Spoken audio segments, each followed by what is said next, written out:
Hello guys. Next है pasting lemma. देखो pasting lemma क्या है, स्टेटमेंट है पास्टिंग लेमा दी। Let capital X equals to A union B where A and B are closed in X. देखो ਤੁਹਾਨੂੰ क्या ਦਿੱਤਾ ਹੋਇਆ, एक्स ਤੁਹਾਡੀ स्पेस ਕਿਹਦੇ ਇਕੁਅਲ ਹੈ, ए यूनियन बी ਦੇ, मतलब ए और b ਨੂੰ ਮਿਲਾ ਕੇ ਕੀ ਬਣ ਜਾਂਦੀ ਹੈ, capital X. Where A and B ਕਿੱਦਾਂ ਦੇ ਸੈਟਸ ਨੇ, close sets, close set in capital X. if f from a to y and g from b to y be two continuous functions। ਤੁਹਾਨੂੰ ਇੱਕ f ਫੰਕਸ਼ਨ ਦਿੱਤਾ ਹੋਇਆ ਜਿਹੜਾ a to y ਚੱਲ ਰਿਹਾ, g ਦਿੱਤਾ ਹੋਇਆ ਜਿਹੜਾ b to y। ਦੇਖੋ ਤੁਹਾਨੂੰ ਰਿਸਟ੍ਰਿਕਸ਼ਨਸ ਮੈਪਿੰਗ ਗਿਵਨ ਹੈ, ਕਿਉਂਕਿ ਸਾਡੇ ਕੋਲ ਜਿਹੜਾ a and b ਹੈ ਕੀ ਹੈ, ਕਲੋਜ਼ਡ ਹੈ x ਦੇ ਵਿੱਚ। ਸੋ f ਹੈ a to y, g ਹੈ b to y, ਇਹ ਦੋਨੋਂ ਕੰਟੀਨਿਊਸ ਫੰਕਸ਼ਨ ਹੈ such that fx equals to gx for every x belongs to a intersection b। ਤੁਹਾਨੂੰ ਗਿਵਨ ਹੈ ਕਿ fx ਇਕੁਅਲਸ ਟੂ gx ਹੋਏਗਾ। fx ਇਕੁਅਲਸ ਟੂ gx ਕਦੋਂ ਹੋਏਗਾ, for every x belongs to a intersection b। ਜਿਹੜਾ ਵੀ x a intersection b ਨੂੰ belong ਕਰੇਗਾ ਉਹਦੇ ਲਈ fx ਤੇ gx ਕੀ ਹੋਣਗੇ, ਇਕੁਅਲ ਹੋਣਗੇ। ਠੀਕ, ਮਤਲਬ ਆ ਕੰਡੀਸ਼ਨ ਹੋਲਡ ਕਰੇਗੀ ਪਹਿਲਾਂ। ਅਗਰ x belongs to a intersection b ਹੈ then fx ਕੀ ਹੋਏਗਾ, gx। then f and g combine to give a continuous function h from x to y defined as hx equals to fx if x belongs to a, hx equals to gx if x belongs to b। देखो pasting lemma च ਤੁਹਾਨੂੰ क्या क्या given है, एक ਤੁਹਾਨੂੰ given है कि ਜਿਹੜੀ ਤੁਹਾਡੀ x है ਉਹ ਕਿਹਦੇ ਇਕੁਅਲ है, a यूनियन b, और a b ਤੇ ਕੰਡੀਸ਼ਨ ਅਪਲਾਈ ਹੁੰਦੀ ਹੈ ਕਿ ਦੋਨੋਂ ਕੀ ਹੈ, क्लोज सेट। ठीक, ਸਾਨੂੰ ਇੱਕ f ਫੰਕਸ਼ਨ ਦਿੱਤਾ ਜਿਹੜਾ a to y ਚੱਲ ਰਿਹਾ, b g ਦਿੱਤਾ ਹੋਇਆ ਜਿਹੜਾ b to y ਚੱਲ ਰਿਹਾ, ਜਿੱਥੇ a ਤੇ b ਦੋਨੋਂ ਸਬਸੈਟ ਹੈ x ਦੇ ਹੈ। ਠੀਕ, ਇਹ ਦੋਨੋਂ ਕੰਟੀਨਿਊਸ ਫੰਕਸ਼ਨ ਗਿਵਨ ਹੈ such that ਆ ਕੰਡੀਸ਼ਨ ਵੀ ਗਿਵਨ ਹੈ ਕਿ fx ਤੇ gx ਇਕੁਅਲ ਹੈ ਕਿਹਦੇ ਲਈ, for x belongs to a intersection b ਲਈ।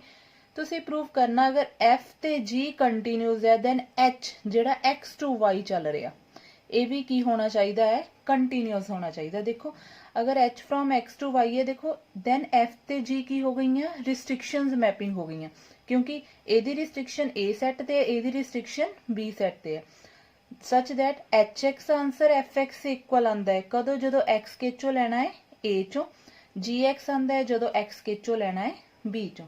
ਤੁਸੀਂ ਮਤਲਬ ਸਾਡਾ ਏਮ ਹੈ h ਨੂੰ ਕੰਟੀਨਿਊਸ ਪ੍ਰੂਫ ਕਰਨ ਦਾ। ਦੇਖੋ ਪ੍ਰੂਫ ਸਾਡੇ ਕੋਲ ਹੈ, ਟੂ ਪ੍ਰੂਫ ਅਸੀਂ ਪ੍ਰੂਵ ਕਰਨਾ h from x to y is continuous function। ਅਸੀਂ ਇਹਨੂੰ ਕੰਟੀਨਿਊਸ ਪ੍ਰੂਫ ਕਰਨਾ, ਕੰਡੀਸ਼ਨ ਸਾਡੇ ਕੋਲ ਸਾਰੀਆਂ ਗਿਵਨ ਹੈ। ਠੀਕ, ਕੰਟੀਨਿਊਸ ਪ੍ਰੂਫ ਕਰਨ ਲਈ ਅਸੀਂ ਕੀ ਕਰਦੇ ਹਾਂ, ਓਪਨ ਸੈਟ ਲੈ ਕੇ ਚੱਲਦੇ, ਉਹਦੀ ਇਨਵਰਸ ਇਮੇਜ h ਓਪਨ ਕਰਦੇ ਹਾਂ। ਬਟ ਅਸੀਂ ਲਾਸਟ ਥਿਊਰਮ ਦੇ ਵਿੱਚ ਕਰ ਲਿਆ ਹੋਇਆ ਕਿ ਅਗਰ ਅਸੀਂ ਇਹਦੇ ਚੋਂ ਕੋਈ ਕਲੋਜ਼ ਸੈਟ ਲੈ ਕੇ ਚੱਲੀਏ ਦੈਨ ਉਹਦੀ ਇਨਵਰਸ ਇਮੇਜ ਵੀ ਅਗਰ x ਚ ਓਪਨ ਕਲੋਜ਼ ਹੋ ਜਾਏ ਦੈਨ ਸਾਡਾ h ਕੀ ਹੁੰਦਾ ਹੈ, ਕੰਟੀਨਿਊਸ। ਮਤਲਬ ਤੁਸੀਂ ਇਹਨੂੰ ਕੰਟੀਨਿਊਸ ਪ੍ਰੂਫ ਕਰਨ ਦੇ ਲਈ ਕੀ ਕਰਨਾ, y ਦੇ ਵਿੱਚੋਂ ਕੋਈ ਓਪਨ ਸੈਟ ਕਲੋਜ਼ ਸੈਟ ਲੈ ਕੇ ਚੱਲਣਾ।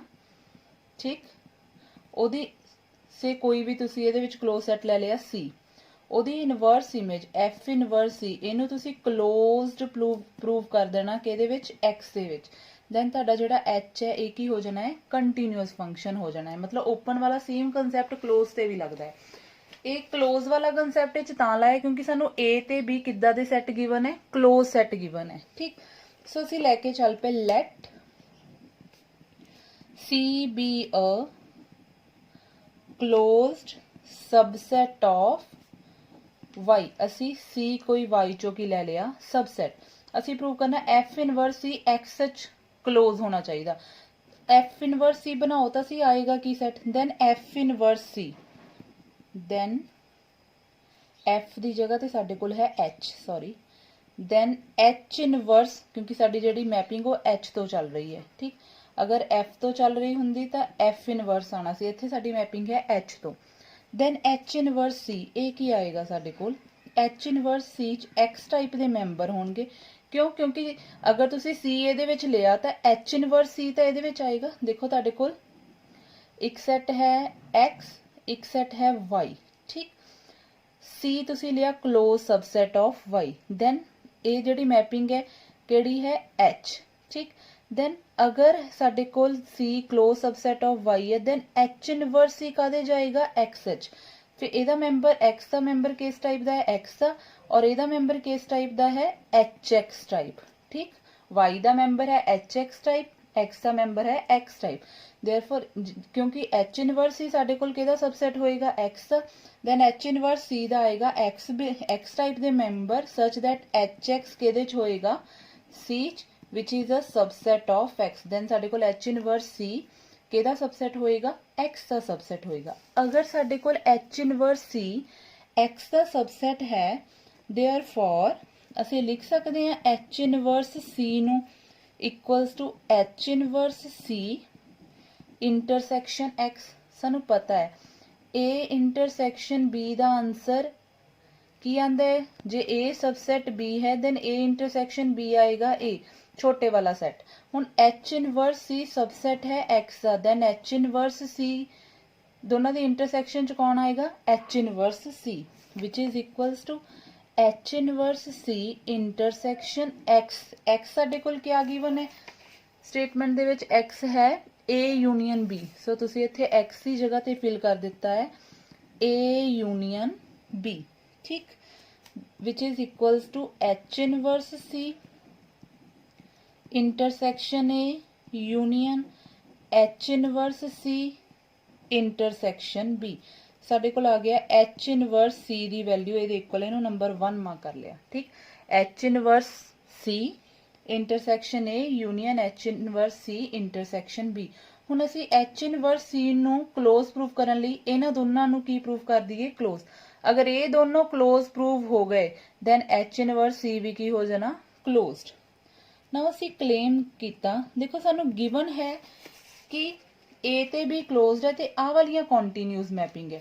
ਅਸੀਂ ਕਿਸੇ ਤਰ੍ਹਾਂ ਇਹਨਾਂ ਨੂੰ ਯੂਜ਼ ਕਰਨਾ ਹੈ, ਮਤਲਬ ਤੁਸੀਂ ਕਿਸ ਤਰ੍ਹਾਂ h ਇਨਵਰਸ c ਇੰਟਰਸੈਕਸ਼ਨ ਇਹਦੀ ਜਗ੍ਹਾ ਤੇ f ਔਰ g ਲੈ ਕੇ ਆਣਾ ਹੈ, ਠੀਕ। ਸੋ ਅਸੀਂ क्लेम ਕੀਤਾ, claim h inverse c intersection a ਨੂੰ ਅਸੀਂ ਲਿਖ ਸਕਦੇ ਹਾਂ f inverse c and h inverse c intersection b ਨੂੰ ਅਸੀਂ ਲਿਖ ਸਕਦੇ ਹਾਂ g ਇਨਵਰਸ c। ਮਤਲਬ ਤੁਸੀਂ ਜਿਹੜੀ a ਤੇ ਉਹ ਕਿਹੜੀ ਮੈਪਿੰਗ ਡਿਫਾਈਨ ਕੀਤੀ ਹੋਈ ਹੈ f ਮੈਪਿੰਗ ਡਿਫਾਈਨ ਕੀਤੀ ਹੋਈ ਹੈ। ਅਸੀਂ ਕਲੇਮ ਕਰਤਾ ਜਦੋਂ h inverse c the intersection a ਨਾਲ ਲੈਂਦੇ ਤਾਂ ਸਾਡੇ ਕੋਲ ਆਂਦਾ f ਇਨਵਰਸ c, एंड जो h इनवर्स c ਦੀ ਇੰਟਰਸੈਕਸ਼ਨ b ਨਾਲ ਲੈਂਦੇ ਹੋ ਸਾਡੇ ਕੋਲ ਆਂਦਾ g ਇਨਵਰਸ c। ਸੋ ਅਸੀਂ ਇਹੀ ਦੇਖਣ ਲੱਗੇ ਇਹਨਾਂ ਨੂੰ ਇਕੁਅਲ ਪ੍ਰੂਫ ਕਰਾਂਗੇ, ਠੀਕ। ਪਹਿਲਾਂ ਅਸੀਂ ਇਹਨੂੰ ਇਕੁਅਲ ਪ੍ਰੂਫ ਕਰਨ ਲੱਗੇ ਹਾਂ। ਦੋ ਸੈਟ ਇਕੁਅਲ ਉਦੋਂ ਹੁੰਦੇ ਜਦੋਂ ਪਹਿਲਾ ਦੂਸਰੇ ਦਾ ਸਬਸੈਟ ਹੁੰਦਾ, ਦੂਸਰਾ ਪਹਿਲੇ ਦਾ। ਸੋ ਤੁਸੀਂ ਇਹਦੇ ਚੋਂ ਕੋਈ ਐਲੀਮੈਂਟ ਲੈ ਕੇ ਚੱਲ ਪਏ, let x belongs to h inverse c intersection a। ਤੁਸੀਂ ਇਹਦੇ ਚੋਂ ਕੋਈ ਐਲੀਮੈਂਟ ਲੈ ਕੇ ਚੱਲ ਪਏ, then x h inverse c and x belongs to a। This implies hx belongs to c and x belongs to a। हाँ जी आओ डेफिनेशन, जदों x a च है तो hx की वैल्यू क्या आंदी है fx। हुण देखो x a च है, hx belongs to c, then hx ਨੂੰ ਅਸੀਂ ਕੀ ਲਿਖ ਸਕਦੇ ਹਾਂ fx। अगर x a च है by definition of hx hx ਕਿਹਦੇ ਇਕੁਅਲ ਹੋਏਗਾ fx ਦੇ ਇਕੁਅਲ।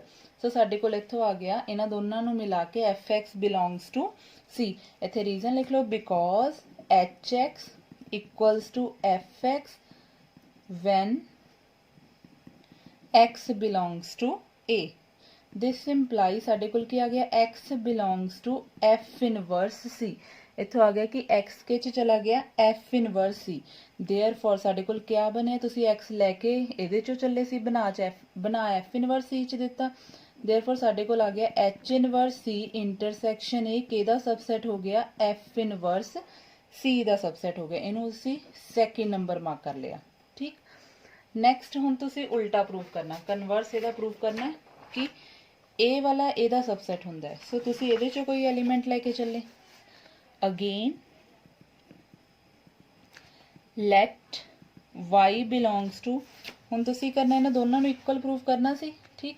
ਹੁਣ ਤੁਸੀਂ y ਇਸ ਸੈਟ ਚੋਂ ਕੋਈ ਐਲੀਮੈਂਟ ਲੈ ਕੇ ਚੱਲ ਪਏ, let y belongs to f inverse c, then fy ਕਿਹਦੇ ਚਲਾ ਜਾਏਗਾ c ਦੇ ਵਿੱਚ, ਠੀਕ।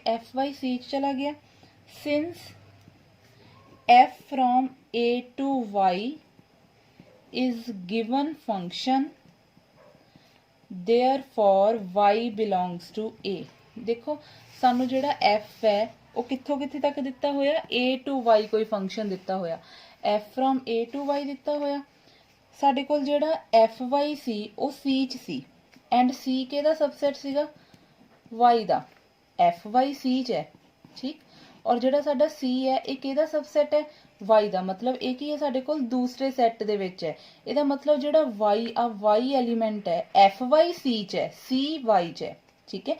साडे कोल दो सैट सी x y, ਜਿਹੜਾ fy ਆ ਉਹ c ਨੂੰ ਬਿਲੋਂਗ ਕਰਦਾ। ਇੱਥੇ ਤੁਹਾਡਾ ਹੈ ਕੋਈ ਕਲੋਜ਼ ਸੈਟ ਸੀ, fy ਇਹਨੂੰ ਬਿਲੋਂਗ ਕਰਦਾ। ਇਹਦਾ ਮਤਲਬ fy y ਦੂਸਰੇ ਵਾਲੇ ਸੈੱਟ 'ਚ ਹੈ। ਦੈਨ ਜਿਹੜਾ ਇਹਦਾ ਐਲੀਮੈਂਟ ਹੈ y, ਫਿਰ ਇਹ ਕਿਹੜੇ ਸੈੱਟ 'ਚ ਹੋਏਗਾ, ਪਹਿਲੇ ਵਾਲੇ ਸੈੱਟ ਦੇ ਵਿੱਚ। ਪਹਿਲੇ ਵਾਲਾ ਸੈੱਟ ਕੌਣ ਹੈ ਇੱਥੇ, a, देयरफॉर ਤਾਂ ਅਸੀਂ ਲਿਖਿਆ y ਕਿਹਦੇ 'ਚ ਹੈ, a ਦੇ ਵਿੱਚ ਹੈ, ਠੀਕ। Next y belongs to a, therefore ਇੱਥੋਂ ਅਸੀਂ ਲਿਖ ਸਕਦੇ ਹਾਂ hy belongs to c and y belongs to a। देखो fy तो सी hy बनाना है। hx की डेफिनेशन है hx fx इक्वल ताई होएगा जेड़ा x एलीमेंट है a च हो जाए। हुण असी fy नू hy लिखना सी, उहदे लई y किहदे च होना चाहिदा सी, a च। असी प्रूव कर लिया इहदे नाल, y किहदे च आ गया, a च। देयरफॉर असी fy दी जगह ते की लिख सकदे हां, hy belongs to c and y belongs to a। This implies y ਨੂੰ ਲਿਖ ਸਕਦੇ belongs to h inverse c and y belongs to a। This implies ਦੋਨਾਂ ਦੀ intersection ਚ ਆ ਜਾਏਗਾ, intersection a। therefore ਸਾਡੇ ਕੋਲ क्या ਬਣਿਆ, therefore f inverse c subset हो गया h inverse c intersection a। Number ਸਾਡੇ ਕੋਲ ਆ ਗਿਆ सॉरी 3, ठीक। फर्स्ट असी आ प्रूव किया सी कि ए दा सबसेट है, सॉरी सैकेंड, थर्ड च असी प्रूव करता ए दा subset. From second and third साडे कोल क्या आया, असी एच इनवर्स सी इंटरसैक्शन ए नू लिख सकते हैं, एफ इनवर्स सी लिख सकते हैं। सिमिलरली सैकेंड वाला पार्ट भी असी इदां लिख सकते हैं, एच इनवर्स सी दी इंटरसैक्शन बी नू असी लिख सकते हैं जी इनवर्स C लिख सकते हैं। Hence our claim is established। Hence our claim is established। ठीक है, जो असी claim किया सी वो साडा पूरा हो गया। Therefore from 1 we get, हाँ जी, फर्स्ट इक्वेशन साडे कोल क्या है, फर्स्ट इक्वेशन आ सी ना। हुण असी इहदी जगह ते फिल कर देना है एफ इनवर्स सी और इहदी जगह ते फिल कर देना है जी इनवर्स सी। देयरफॉर साडी इक्वेशन 1 की बनेगी H inverse C which is equals to F inverse C union G inverse C. ठीक, हुण साडे कोल एच इनवर्स ए आ गया, एच इनवर्स डिपेंड कर गया एफ इनवर्स ते जी इनवर्स ते। नाउ सानू F from A to Y and G from B to Y दोनों किद्दां दी मैपिंग गिवन है, बी टू कंटीन्यूअस मैपिंग। ये दोनों सानू कंटीन्यूअस गिवन है एंड असी सी लेके चलने हैं be closed subset of Y. C साडे कोल क्लोज सबसेट वाई दा। दैन कंटीन्यूटी दी डेफिनेशन कहंदी अगर तुसी वाई चो क्लोज सबसेट लैंदे हो दी इनवर्स इमेज के च ओपन हुंदी, पहले वाले सैट च। हुण ये दोनों ਲਈ पहले ਲਈ देखो पहला F A to Y continuous आ, सी कोई क्लोज सबसेट है वाई दा। This implies F inverse C is closed in A and दूसरे च वाई दा क्लोज सेट है सी।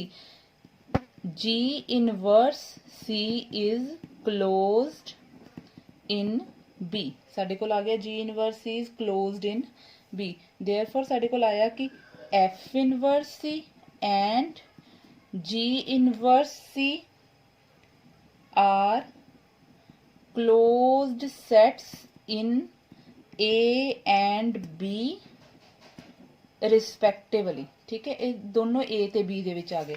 सो असी इत्थों लिख सकते हैं therefore असी लिख सकते हैं F inverse C and G inverse C are closed in A union B। A union B ਸਾਡੇ ਕੋਲ ਕੀ ਹੈ x, ਉਹ A ਤੇ B ਦੇ ਵਿੱਚ ਸੀ ਨਾ, F ਇਨਵਰਸ C A ਚ ਸੀ, G inverse C close B ਸੀ, ਤਾਂ ਅਸੀਂ ਲਿਖ ਸਕਦੇ F inverse C and G inverse C are closed in A union B। ਠੀਕ, this therefore ਸਾਡੇ ਕੋਲ ਕੀ ਆ ਗਿਆ H inverse C which is equals to F inverse C union G inverse C is closed in X। ਜੇ ਦੋਨੋਂ x ਸੱਚ closed, ਇਹਨਾਂ ਦੀ union ਵੀ ਕੀ ਹੋਏਗੀ closed in X, ਔਰ ਇਹਦੀ union ਹੈ ਕੀ ਹੈ H inverse C ਦੇ equal। therefore ਸਾਡੇ ਕੋਲ ਕੀ ਆ ਗਿਆ H inverse C is closed in X। therefore conclude ਕਰ ਦਿੱਤਾ for all closed subset C of Y, H inverse C is closed set in X, thus H from X to Y is continuous। ਅਸੀਂ prove ਕਰ ਦਿੱਤਾ H from X to Y ਸਾਡੇ ਕੋਲ ਕੀ ਹੋ ਗਿਆ continuous ਹੋ ਗਿਆ। ਇਹੀ ਸਾਡਾ ਪਾਸਟਿੰਗ ਲੈਮਾ ਹੈ। ਠੀਕ, ਮਤਲਬ ਪਾਸਟਿੰਗ ਲੈਮਾ F ਤੇ G ਕੰਟੀਨਿਊਸ ਦਿੱਤੇ ਸੀ, ਅਸੀਂ ਪ੍ਰੂਵ ਕਰਨਾ ਸੀ H ਵੀ ਕੀ ਹੁੰਦਾ ਹੈ ਕੰਟੀਨਿਊਸ ਹੁੰਦਾ ਹੈ। ਠੀਕ, ਨੈਕਸਟ ਹੈ ਅਸੀਂ ਪਾਸਟਿੰਗ ਲੈਮਾ ਦੀ ਹੈਲਪ ਦੇ ਨਾਲ ਪ੍ਰੂਵ ਕਰਨਾ ਹੈ ਕਿ ਜਿਹੜਾ ਸਾਡੇ ਕੋਲ ਆਹ ਵਾਲਾ ਫੰਕਸ਼ਨ ਹੈ HX, ਇਹ ਕੀ ਹੈ ਕੰਟੀਨਿਊਸ ਹੈ। ਹਾਂਜੀ, ਅਸੀਂ ਸਾਰੀਆਂ ਕੰਡੀਸ਼ਨਸ ਪਹਿਲਾਂ ਇੱਥੇ ਪਾਸਟਿੰਗ ਲੈਮਾ ਦੀਆਂ ਅਪਲਾਈ ਕਰਾਂਗੇ। ਠੀਕ ਹੈ, ਪਾਸਟਿੰਗ ਲੈਮਾ ਦੇ ਲਈ ਸਭ ਤੋਂ ਪਹਿਲਾਂ ਸਾਨੂੰ ਕੀ ਲੈਣਾ ਪੈਂਦਾ ਹੈ ਦੋ ਸੈੱਟ ਡਿਫਾਈਨ ਕਰਨੇ ਪੈਂਦੇ ਆ। ਪਾਸਟਿੰਗ ਲੈਮਾ ਲਈ ਸਭ ਤੋਂ ਪਹਿਲਾਂ ਸਾਨੂੰ ਦੋ ਸੈੱਟ ਡਿਫਾਈਨ ਕਰਨੇ ਪੈਂਦੇ A ਤੇ B। ਉਹ ਕੀ ਹੋਣੇ ਚਾਹੀਦੇ ਕਲੋਜ਼ਡ। ਠੀਕ, ਫਸਟ ਅਸੀਂ A ਤੇ B ਦੋ ਸੈੱਟ ਡਿਫਾਈਨ ਕਰਾਂਗੇ, ਉਹਨਾਂ ਨੂੰ ਕਲੋਜ਼ ਪ੍ਰੂਫ ਕਰਾਂਗੇ ਤੇ X equals to A union B ਕਰਾਂਗੇ। ਹਾਂਜੀ, ਅਸੀਂ ਲੈ ਲਿਆ ਲੈਟ, ਅਸੀਂ ਲਿਆ A minus infinity to 0 and B 0 close ਲੈ ਲਿਆ ਐਂਡ B ਲੈ ਲਿਆ ਸੀ 0 ਟੂ ਇਨਫਿਨਿਟੀ। ਕਿਉਂ ਸਾਡਾ H ਆ ਉਹ R ਟੂ ਰੀਅਲ ਨੰਬਰ ਚੱਲ ਰਿਹਾ। ਠੀਕ, ਇੱਥੇ ਸਾਡਾ X ਦੀ ਜਗ੍ਹਾ ਤੇ ਸਾਡੇ ਕੋਲ ਕੀ ਹੈ R, ਔਰ ਸਾਨੂੰ ਪਤਾ ਅਗਰ ਇਹ ਦੋ ਸੈੱਟ ਲੈਣੇ ਕੰਬਾਈਨ ਹੋ ਕੇ ਸਾਡੇ ਕੋਲ ਕੀ ਬਣ ਜਾਣੇ ਹੈ R। ਦੈਨ ਅਸੀਂ A ਯੂਨੀਅਨ B ਚੈੱਕ ਕੀਤਾ। ਹਾਂਜੀ, A ਯੂਨੀਅਨ B ਦੇਖੋ ਕਿਆ ਆਏਗਾ, A ਯੂਨੀਅਨ B ਸਾਡੇ ਕੋਲ ਕਿਹਦੇ ਇਕੁਅਲ ਆ ਗਿਆ R, ਵਿਚ ਇਜ਼ ਇਕੁਅਲ ਸਾਡੇ ਕੋਲ X ਹੀ ਹੈ, R ਆਏਗਾ ਨਾ ਇਹ। ਠੀਕ ਹੈ, ਤਾਂ ਅਸੀਂ ਉਹਨੂੰ ਆਪਣੇ ਪਾਸਟਿੰਗ ਲੈਮਾ ਦੇ ਅਕੋਰਡਿੰਗ ਉਹਨੂੰ ਕੀ ਲਿਖ ਲਿਆ ਸੀ X ਲਿਖ ਲਿਆ। ਠੀਕ, ਸੋ ਸਾਡੇ ਕੋਲ ਆ ਗਿਆ A union B equals to R। ਠੀਕ, ਨਾਓ being closed rays both A and B are closed in X। ਹੁਣ ਦੇਖੋ ਅਸੀਂ closed ਲਏ ਹੋਏ ਆ, ਸੈਮੀ ਕਲੋਜ਼ ਸੈਮੀ ਓਪਨ। ਅਗਰ ਇਹ closed rays ਨਹੀਂ closed ਆ ਦੈਨ ਇਹ ਕੀ ਹੋ ਗਏ A ਤੇ B ਸਾਡੇ ਕੋਲ ਕੀ ਹੋ ਗਏ closed ਕਾਦੇ ਵਿੱਚ X ਮਤਲਬ R ਦੇ ਵਿੱਚ, ਦੋਨੋਂ ਕੀ ਹੋ ਗਏ closed ਸੈਟਸ ਹੋ ਗਏ। ਹੁਣ ਅਸੀਂ closed ਵੀ ਪ੍ਰੂਵ ਕਰ ਲਿਆ ਤੇ A union B equals to X ਵੀ ਪ੍ਰੂਵ ਕਰ ਲਿਆ। ਸੈਕੰਡਲੀ ਅਸੀਂ ਦੋ ਫੰਕਸ਼ਨ ਡਿਫਾਈਨ ਕਰਨੇ ਆ। ਠੀਕ, such that fx gx ਹੋਣਾ ਚਾਹੀਦਾ for every x belongs to A intersection B। ਜਿਹੜਾ ਵੀ x A intersection B ਨੂੰ ਬਿਲੋਂਗ ਕਰਦਾ ਉਹਦੇ ਲਈ fx ਤੇ gx ਹੋਣੇ ਚਾਹੀਦੇ ਇਕੁਅਲ। ਹੁਣ ਅਸੀਂ A intersection ਪਹਿਲਾਂ B ਚੈੱਕ ਕਰ ਲਿਆ ਕਿ A intersection B ਚ ਆਂਦਾ ਕੀ ਹੈ ਮਾਈਨਸ ਇਨਫਿਨਿਟੀ 0 ਇੰਟਰਸੈਕਸ਼ਨ 0 ਇਨਫਿਨਿਟੀ। ਅਗਰ ਦੋਨਾਂ ਦੀ ਅਸੀਂ ਇੰਟਰਸੈਕਸ਼ਨ ਚੈੱਕ ਕਰੀਏ ਤਾਂ ਸਾਡੇ ਕੋਲ ਇੱਕੋ ਐਲੀਮੈਂਟ ਕਾਮਨ ਆਂਦਾ ਵਿਚ ਇਜ਼ 0। ਠੀਕ, ਹੁਣ ਅਸੀਂ ਫੰਕਸ਼ਨ ਡਿਫਾਈਨ ਕੀਤੇ, define f A to R and G B to R। ਦੇਖੋ ਪਾਸਟਿੰਗ ਲੈਮਾ ਦੇ ਵਿੱਚ F A to Y G B to Y ਸੀ। ਠੀਕ ਹੈ, ਬਟ ਹੁਣ ਸਾਡੇ ਕੋਲ ਤਾਂ ਦੋਨੋਂ R ਆ ਰਹੀ ਹੈ। ਠੀਕ, ਅਸੀਂ ਲੈ ਲਿਆ A ਤੇ B ਤਾਂ ਉਹੀ ਹੈ A to R B to R। ਠੀਕ, ਕਿੱਦਾਂ ਡਿਫਾਈਨ ਕੀਤਾ fx ਇਕੁਅਲਸ ਟੂ, ਹਾਂਜੀ fx ਦੇਖੋ ਅਗਰ ਅਸੀਂ ਆਹ ਡੈਫੀਨੇਸ਼ਨ ਦੇਖੀਏ hx ਆ ਜਿਹੜੀ ਇਹ ਵਾਲੀ ਕੁਆਂਟੀਟੀ ਉਹ fx ਹੁੰਦੀ ਹੈ ਔਰ ਇਹ ਵਾਲੀ gx ਹੁੰਦੀ ਹੈ। ਤੁਹਾਡੇ ਕੁਐਸਚਨ ਦੇ ਵਿੱਚ ਫਿਰ ਆ ਕੀ ਹੋਏਗਾ fx ਔਰ ਆ ਕੀ ਹੋਏਗਾ gx। ਅਸੀਂ fx ਕੀ ਲੈ ਲਿਆ x for all x belongs to A and gx ਆ ਗਿਆ ਸਾਡੇ ਕੋਲ x/2 for all x belongs to B। ਜੋ ਅਸੀਂ hx ਉੱਥੋਂ ਹੀ ਡਿਫਾਈਨ ਕੀਤਾ, hx ਲੈ ਲਿਆ ਸੀ x। ਦੇਖੋ ਇੱਥੋਂ ਹੀ ਅਸੀਂ ab ਵੀ ਅਸੀਂ ਇੱਥੋਂ ਹੀ ਡਿਫਾਈਨ ਕੀਤੇ ਹੈ, x less than equals to 0 ਨੂੰ ਅਸੀਂ ਲਿਖ ਸਕਦੇ minus infinity to 0, x greater than equals to 0 ਨੂੰ ਲਿਖ ਸਕਦੇ ਹਾਂ 0 ਟੂ ਇਨਫਿਨਿਟੀ। a ਔਰ b ਵੀ ਅਸੀਂ ਇੱਥੋਂ ਹੀ ਡਿਫਾਈਨ ਕੀਤੇ ਆ। ਜਦੋਂ x a ਚ ਹੈ, a ਮਤਲਬ ਆਹੀ ਵਾਲਾ ਸੈੱਟ ਹੈ, ਚਾਹੇ x less than equals to 0 ਲਿਖ ਲਓ, ਚਾਹੇ ਮਾਈਨਸ ਇਨਫਿਨਿਟੀ ਟੂ 0। ਦੈਨ ਆ ਸਾਡੇ ਕੋਲ ਕੀ ਹੈ fx, ਔਰ ਆ ਸਾਡੇ ਕੋਲ ਕੀ ਹੈ gx। ਠੀਕ, ਸੋ ਅਸੀਂ लिख लिया fx equals to x for all x belongs to and gx equals to x by 2 for all x belongs to b। so pasting lemma के अकॉर्डिंग ਅਸੀਂ fx gx डिफाइन कर लिया। ਹੁਣ ਆ देखना है fx equals to gx आंदा। हाँ जी, then कहते हरेक x ਜਿਹੜਾ a इंटरसेक्शन b ਉਹਦੇ ਲਈ fx ਤੇ gx ਬਰਾਬਰ ਆਂਦੇ ਆ। ਹੁਣ ਸਾਡੇ ਕੋਲ ਇੰਟਰਸੈਕਸ਼ਨ ਚ ਕਿਹੜਾ ਐਲੀਮੈਂਟ ਕਾਮਨ ਆਇਆ 0। ਦੇਖੋ 0 ਦੇ ਲਈ ਇਹ ਦੋਨੋਂ ਇਕੁਅਲ ਆਂਦੇ, ਜਦੋਂ fx ਨੂੰ 0 ਫਿਲ ਕੀਤਾ 0, gx ਨੂੰ 0 ਫਿਲ ਕੀਤਾ ਕੀ ਆ ਜਾਏਗਾ 0। ਸੋ ਸਾਡੇ ਕੋਲ ਆ ਗਿਆ fx equals to gx which is equals to 0 when x equals to 0, that is ਸਾਡੇ ਕੋਲ fx equals to gx ਆ ਗਿਆ for all x belongs to a intersection b। for all x ਇੱਥੇ ਇੱਕ ਹੀ x 0। ਠੀਕ, ਹੁਣ ਦੇਖੋ ਸਾਡੀਆਂ ਪਾਸਟਿੰਗ ਲੈਮਾ ਦੀਆਂ ਸਾਰੀਆਂ ਕੰਡੀਸ਼ਨਸ ਫੋਲੋ ਹੋ ਗਈਆਂ। x a ਯੂਨੀਅਨ b ਆ ਗਿਆ, f b g ਅਸੀਂ ਡਿਫਾਈਨ ਕਰ ਲਿਆ such that fx equals to gx। ਅਗਰ ਇਹ ਸਾਰੀਆਂ ਕੰਡੀਸ਼ਨਸ ਹੋਲਡ ਕਰਦੀਆਂ then by ਪਾਸਟਿੰਗ ਲੈਮਾ h ਕੀ ਹੁੰਦਾ ਹੈ ਕੰਟੀਨਿਊਸ ਫੰਕਸ਼ਨ ਹੁੰਦਾ ਹੈ। therefore ਅਸੀਂ ਲਿਖ ਲਓ ਇੱਥੇ ਕੰਬਾਈਨ ਕਰਕੇ। ਹੁਣ ਬਸ ਇਹ ਚੀਜ਼ ਰਹਿ ਗਈ, ਸੌਰੀ ਅਸੀਂ ਇੱਕ ਹੋਰ ਚੀਜ਼ ਨਹੀਂ ਪ੍ਰੂਵ ਕੀਤੀ ਕਿ ਜਿਹੜੀਆਂ ਇਹ ਦੋਨੋਂ ਮੈਪਿੰਗ ਤੇ ਕੀ ਹੋਣੀਆਂ ਚਾਹੀਦੀਆਂ ਕੰਟੀਨਿਊਸ। ਹੁਣ ਦੇਖੋ f ਤੇ g ਸਾਡੇ ਕੋਲ ਆ ਕੀ ਰਹੀਆਂ ਪੋਲੀਨੋਮੀਅਲ। ਲਾਸਟ ਅਸੀਂ ਲਿਖਿਆ since fx and gx being polynomials are continuous functions and fx equals to gx for all x belongs to a intersection b, therefore all conditions of pasting lemma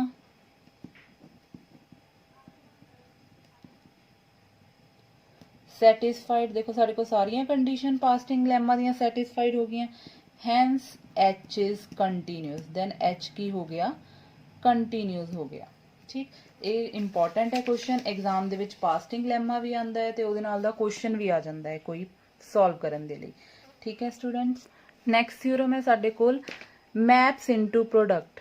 देखो सानू कोई f दिता होया a to x cross y be defined as f equals to f1a f2a for all a belongs to a। देखो f a to x cross y चल रहा, a the element किस type ਦਾ होएगा सिंपल a टाइप ਦਾ होएगा। ठीक है, f चल रहा साडे कोल एक सैट a है, दूसरा सैट है x cross y।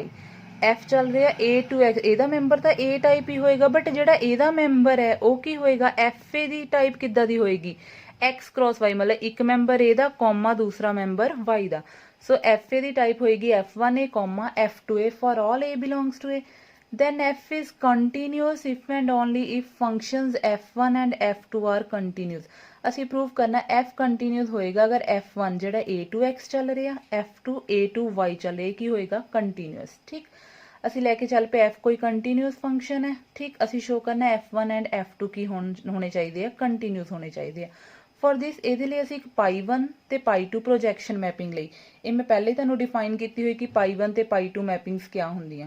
ठीक है, पाई1 ले लिया x cross y to x मतलब फर्स्ट वाला मेंबर, पाई2 है सेकंड, ਇਹਦਾ मतलब ਇਹਦਾ आंसर ਕੀ ਆਏਗਾ सेकंड वाला मेंबर। सो ਅਸੀਂ डिफाइन ਪਹਿਲੇ ਹੀ ਕੀਤੀਆਂ ਹੋਈਆਂ पाई1 xy ਆਏਗਾ x, पाई2 xy ਆਏਗਾ y। ਹੁਣ ਅਸੀਂ ਕਲੇਮ ਕੀਤਾ ਕਿ पाई1 ਤੇ पाई2 ਕੀ ਹੋਣੇ ਚਾਹੀਦੇ ਕੰਟੀਨਿਊਸ ਫੰਕਸ਼ਨ ਹੋਣੇ ਚਾਹੀਦੇ ਆ। ਠੀਕ, ਇਹ ਵੀ ਅਸੀਂ ਪ੍ਰੀਵੀਅਸ ਲੈਕਚਰਸ ਦੇ ਵਿੱਚ ਕੀਤਾ ਹੋਇਆ ਕਿ पाई1 ਐਂਡ पाई2 ਕੰਟੀਨਿਊਸ ਫੰਕਸ਼ਨ ਹੁੰਦੇ, ਅਸੀਂ ਪ੍ਰੂਫ ਕੀਤਾ ਹੋਇਆ।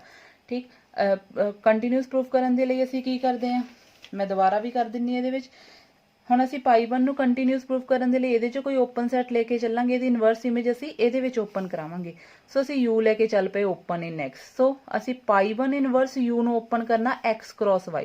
पाई1 ਇਨਵਰਸ u ਇਹਦੇ ਮੈਂਬਰ ਕਿਸ ਟਾਈਪ ਦੇ, ਕਿਉਂਕਿ ਇਹਦਾ ਸਬਸੈਟ ਹੋਣਾ x क्रॉस y ਦਾ, ਤਾਂ ਇਹਦੇ ਮੈਂਬਰ ਹੋਗੇ xy ਸੱਚ ਦੈਟ पाई1 xy ਕਿਹਦੇ 'ਚ ਹੋਣਾ h 'ਚ। देयरफॉर ਇਹਦੇ ਮੈਂਬਰ ਹੋਣੇ xy टाइप। ठीक, belongs to x cross y, x belongs to साडे कोल सॉरी इत्थे h दी जगह ते आना है u। ठीक, ਸੋ ਸਾਰੇ ਜਿਹੜੇ x ਉਹ ਕਾਹਦੇ ਚ ਆ ਰਹੇ ਆ u ਚ, y ਸਾਰੇ ਕਾਹਦੇ ਚ ਹੈ ਕੈਪੀਟਲ Y। ਸੋ ਅਸੀਂ ਪਾਈ 1 ਇਨਵਰਸ u ਨੂੰ ਲਿਖ ਸਕਦੇ u ਕ੍ਰੋਸ y, ਔਰ ਇਹ u ਕ੍ਰੋਸ y ਕਿਹਦਾ ਮੈਂਬਰ ਬਣ ਗਿਆ ਬੇਸ ਐਲੀਮੈਂਟ। ਕਿਹਦਾ ਬੇਸ ਐਲੀਮੈਂਟ ਪ੍ਰੋਡਕਟ ਟੋਪੋਲੋਜੀ ਦਾ। ਉਹਦੇ ਵਿੱਚ ਹੁੰਦਾ ਫਰਸਟ ਮੈਂਬਰ ਜਿਹੜਾ ਓਪਨ ਹੋਣਾ ਚਾਹੀਦਾ x ਚ, ਸੈਕਿੰਡ ਮੈਂਬਰ ਹੋਣਾ ਚਾਹੀਦਾ ਓਪਨ y ਚ। ਹੁਣ u ਸਾਡੇ ਕੋਲ ਓਪਨ ਸੀਗਾ x ਚ, y ਕਾ ਚ ਓਪਨ ਹੈ y ਚ, therefore u cross y ਕੀ ਬਣ ਗਿਆ ਓਪਨ ਇਨ x cross y। ਅਗਰ ਇਹ x cross y ਚ ਓਪਨ ਹੈ then ਪਾਈ 1 ਇਨਵਰਸ u ਕੀ ਹੋਏਗਾ ਓਪਨ ਇਨ x cross y। therefore ਸਾਡੀ ਜਿਹੜੀ ਪਾਈ 1 ਮੈਪਿੰਗ ਉਹ ਕੀ ਹੋ ਗਈ ਕੰਟੀਨਿਊਸ ਮੈਪਿੰਗ ਹੋ ਗਈ। ਸਿਮਿਲਰਲੀ ਅਸੀਂ ਕਹਿ ਸਕਦੇ ਹਾਂ ਪਾਈ 2 ਕੀ ਹੈ ਆਲਸੋ ਕੰਟੀਨਿਊਸ ਮੈਪਿੰਗ ਹੋ ਗਈ। ਨਾਓ ਅਸੀਂ ਪਾਈ 1 ਆਫ f ਡਿਫਾਈਨ ਕੀਤਾ। ਦੇਖੋ ਸਾਡੇ ਕੋਲ ਜਿਹੜੀ f ਮੈਪਿੰਗ ਸੀ ਉਹ ਚੱਲ ਰਹੀ ਸੀ a to x cross y, ਠੀਕ। ਫਿਰ ਅਸੀਂ ਪਾਈ 1 ਲਈ, ਪਾਈ 1 ਚੱਲ ਰਹੀ x cross y to x1, a to x cross y ਚੱਲ ਰਹੀ f, x cross y to x ਚੱਲ ਰਹੀ। ਇੱਥੋਂ ਅਸੀਂ ਕੰਪੋਜ਼ ਕਰ ਸਕਦੇ ਹਾਂ, ਕੰਪੋਜ਼ਿਟ ਫੰਕਸ਼ਨ ਬਣਾ ਸਕਦੇ ਦੋਨਾਂ ਦੇ ਪ੍ਰੋਡਕਟ ਤੋਂ। ਉਹ ਬਣ ਗਿਆ ਪਾਈ 1 ਆਫ f, ਉਹ ਚੱਲੇਗਾ a to x, ਇਹ ਚੱਲ ਰਿਹਾ a to x cross y, x cross y to x, ਇਹ ਨਿਕਲ ਜਾਏਗਾ ਵਿੱਚੋਂ। ਸਾਡੇ ਕੋਲ ਜਿਹੜਾ ਆਏਗਾ a to ਕੀ ਆਏਗਾ x, ਉਹਨੂੰ ਬੋਲਿਆ ਹੋਇਆ ਪਾਈ 1 ਆਫ f, ਠੀਕ ਹੈ। a to x is same f1 from a to x। ਅਸੀਂ ਪਾਈ 1 ਆਫ f ਡਿਫਾਈਨ ਕੀਤਾ, ਪਾਈ 1 ਆਫ f ਲਿਖ ਲਓ ਚਾਹੇ f1 ਲਿਖ ਲਓ, ਦੋਨੋਂ ਦਾ ਮਤਲਬ ਸੇਮ ਹੈ, ਠੀਕ ਹੈ। Such that pi 1 of f a equals to f1a for all a belongs to a। ਸਾਨੂੰ ਪਤਾ composite of two functions is continuous. ਹੁਣ ਸਾਡੇ ਕੋਲ f ਵੀ ਕੰਟੀਨਿਊਸ ਹੈ, ਪਾਈ 1 ਅਸੀਂ ਕੰਟੀਨਿਊਸ ਪ੍ਰੂਫ ਕਰ ਲਿਆ, ਦੈਨ ਦੋਨਾਂ ਦਾ ਜਿਹੜਾ ਕੰਪੋਜ਼ਿਟ ਫੰਕਸ਼ਨ ਹੈ ਅਸੀਂ ਲਾਸਟ ਵੀਡੀਓ ਵਿੱਚ ਕੀਤਾ ਸੀ ਕਿ ਉਹ ਕੀ ਹੋਏਗਾ ਕੰਟੀਨਿਊਸ। देयरफॉर ਸਾਡੇ ਕੋਲ ਪਾਈ 1 ਆਫ f ਕੀ ਹੋ ਗਿਆ ਕੰਟੀਨਿਊਸ। ਅਗਰ ਪਾਈ 1 ਆਫ f ਕੰਟੀਨਿਊਸ ਹੈ then f1 ਵੀ ਕੀ ਹੋਏਗਾ ਕੰਟੀਨਿਊਸ। ਹੀ ਪ੍ਰੂਵ ਕਰ ਲਿਆ f1 from a to x ਹੋ ਗਿਆ ਕੰਟੀਨਿਊਸ। ਸਿਮਿਲਰਲੀ f2 ਵੀ ਕੀ ਹੋਏਗਾ ਕੰਟੀਨਿਊਸ ਹੋਏਗਾ। ਸੋ ਸਾਡਾ ਫਰਸਟ ਪਾਰਟ ਹੋ ਗਿਆ ਇਹਦੇ ਚ ਪ੍ਰੂਫ।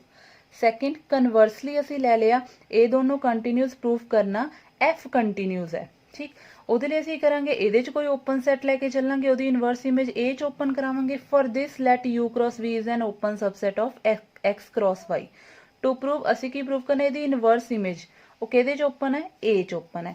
ਅਸੀਂ ਕਲੇਮ ਕਰਤਾ ਸੀ f inverse u cross v ਨੂੰ ਇਨ terms of f1 and f2 ਲਿਖ ਸਕਦੇ ਹਾਂ। f inverse u cross v ਨੂੰ ਅਸੀਂ ਲਿਖ ਸਕਦੇ f1 inverse u intersection f2 inverse v। ਅਸੀਂ ਪ੍ਰੂਵ ਕਰਾਂਗੇ ਇਹਨੂੰ। ਫॉर ਦਿਸ ਅਸੀਂ ਲੈ ਲਿਆ ਇਹਦੇ ਚੋਂ ਕੋਈ ਐਲੀਮੈਂਟ ਲੈ ਲਿਆ a belongs to f inverse u cross v, fa ਕੇ ਚ ਜਾਏਗਾ u cross v ਚ। ਔਰ fa ਦਾ ਟਾਈਪ ਕਿੱਦਾਂ ਦੀ ਹੈ ਸਾਨੂੰ ਗਿਵਨ ਹੀ ਹੈ। fa ਜਿਹੜਾ ਐਲੀਮੈਂਟ ਹੈ ਉਹਦੀ ਟਾਈਪ ਹੈ f1a f2a। therefore ਅਸੀਂ ਇੱਥੇ fa ਦੀ ਜਗ੍ਹਾ ਤੇ ਕੀ ਲਿਖ ਲਿਆ f1a f2a belongs to u cross v because ਸਾਨੂੰ ਗਿਵਨ ਹੈ ਇਹ ਚੀਜ਼। therefore ਇਹਦੇ ਚ ਪਹਿਲਾ ਐਲੀਮੈਂਟ ਪਹਿਲੇ ਸੈਟ ਚ ਹੋਏਗਾ, ਦੂਸਰਾ ਐਲੀਮੈਂਟ ਦੂਸਰੇ ਸੈਟ ਚ ਹੋਏਗਾ, ਠੀਕ। this implies a belongs to f1 inverse u and a belongs to f2 inverse v। ਇਹਦਾ ਮਤਲਬ ਇਹ ਦੋਨਾਂ ਦੀ ਇੰਟਰਸੈਕਸ਼ਨ ਚ ਆ ਗਿਆ। ਸੋ ਅਸੀਂ ਇਫ ਐਂਡ ਓਨਲੀ ਐਦੀ ਸਾਡੇ ਰਿਵਰਸ ਸਟੈਪ ਵੀ ਐਦੀ ਹੋਣੇ। ਸੋ ਅਸੀਂ ਇਫ ਐਂਡ ਓਨਲੀ ਲਿਖ ਕੇ ਸਾਡੇ ਕੋਲ ਇਹ ਦੋਨੋਂ ਸੈਟ ਕੀ ਹੋ ਗਏ ਇਕੁਅਲ ਹੋ ਗਏ। ਸੋ ਅਸੀਂ ਇਹਨਾਂ ਦੋਨਾਂ ਦੀ ਜਗ੍ਹਾ ਤੇ ਲਿਖ ਸਕਦੇ ਹਾਂ ਸਾਡੇ ਕੋਲ f inverse u cross v ਆ ਗਿਆ f1 inverse u and f2 inverse v। ਹੁਣ ਦੇਖੋ ਸਾਨੂੰ ਕਿਆ ਗਿਵਨ ਹੈ, ਅਸੀਂ ਤਾਂ ਇਹ ਲੈ ਕੇ ਚੱਲੇ ਹਾਂ ਕਿ f1 ਤੇ f2 ਦੋਨੋਂ ਕੀ ਹੈ ਕੰਟੀਨਿਊਸ। ਅਗਰ ਇਹ ਦੋਨੋਂ ਕੰਟੀਨਿਊਸ ਹੈ ਦੈਨ ਇਹਨਾਂ ਦੀ ਇਨਵਰਸ ਇਮੇਜ ਇਹਦੇ ਚ, ਕਿਉਂਕਿ u ਓਪਨ x ਸੀ v ਓਪਨ y ਚ ਸੀ, u x ਚ ਓਪਨ ਹੈ f1 ਕੰਟੀਨਿਊਸ ਹੈ ਦੈਨ ਇਹਦੀ ਇਨਵਰਸ ਇਮੇਜ ਕਿਹ ਚ ਓਪਨ ਹੋਏਗੀ a ਚ। ਸਿਮਿਲਰਲੀ v y ਚ ਓਪਨ ਹੈ f2 ਕੰਟੀਨਿਊਸ ਹੈ ਦੈਨ ਉਹਦੀ ਇਨਵਰਸ ਇਮੇਜ ਕਿਹ ਚ ਓਪਨ ਹੋਏਗੀ a ਚ।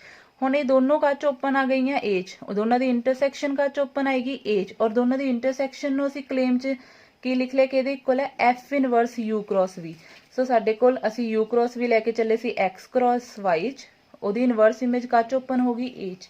therefore ਸਾਡੇ ਕੋਲ f from a to x cross y ਕੀ ਹੋ ਗਿਆ ਕੰਟੀਨਿਊਅਸ ਫੰਕਸ਼ਨ ਹੋ ਗਿਆ, ਠੀਕ। ਇਹਦੇ ਨਾਲ ਇਹ ਵਾਲੀ ਥਿਊਰਮ ਹੋ ਗਈ ਕੰਪਲੀਟ।